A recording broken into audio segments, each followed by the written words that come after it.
হাদিসে শবে বরাত নামে কোনো শব্দ নাই।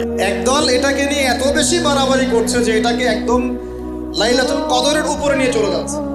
আরেক দল দেখা যাচ্ছে এটাকে এমনভাবে পরিত্যাগ করছে এতে কিছুই করা যাবে না, কোনো ফজিলতি নাই। এখন আসলে মধ্যমপন্থা কি, মাঝখানে আমরা কি করবো তাও জানার দরকার আছে কি নাই? অনেক হাদিসের অনেক আলোচনা, প্রায় 40-50 পৃষ্ঠার বই, সব আলোচনা তো মাহফিলে করা সম্ভব না। আমি সারমর্মটুকু বলি। সারমর্ম কি?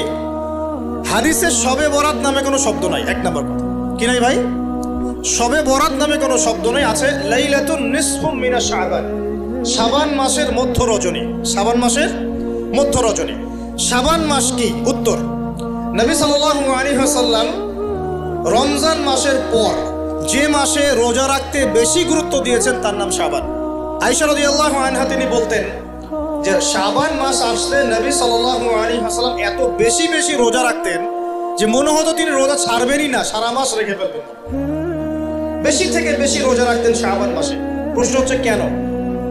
উত্তর, এমনিতে এই মাসটা বরকতময় এবং এই মাসে আল্লাহ পাক তার রহমতে বিপুল সংখ্যক মানুষকে জাহান্নাম থেকে মুক্তি দান করেন। সুবহানাল্লাহ। নবী সাল্লাল্লাহু আলাইহি ওয়াসাল্লাম এই মাসকে তাজিম করতেন। এই মাসের সম্মানার্থে, এই মাসে আল্লাহর রহমত বরকতের স্বার্থে নবী করিম সাল্লাল্লাহু আলাইহি ওয়াসাল্লাম এই মাসে বেশি বেশি রোজা রেখেছেন। সুন্নত কি শিখলাম? শাবান মাসে বেশি বেশি রোজা রাখা সুন্নত। আরেকটা হাদিস মাথায় নিয়ে না, আজকে সারা ওয়াজ ভুলে গেলে এই ওয়াজটা ভুলে না। কি হাদিস? নবীজি বলছেন, তোমাদের সামনে, হে আমার সাহাবীরা, তোমাদের সামনে এমন একটা যুগ আসছে, ওই যুগে আমার সুন্নতকে ধরে রাখাটা হাতের মধ্যে আগুন ধরে রাখার মতো। আমি অনেকদিন এই লেকচারে এই হাদিসটা বলেছি।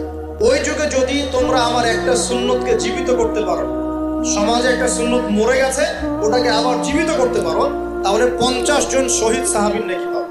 আপনি 50 জন শহীদ সাহাবীর নেকি পাবেন যখন চলমান সমাজে একটা সুন্নত মিটে গেছে, নাই, মানুষ আমল করছে না, কিন্তু আপনি সেটাকে জীবিত করলেন। পারা যাবে ইনশাআল্লাহ।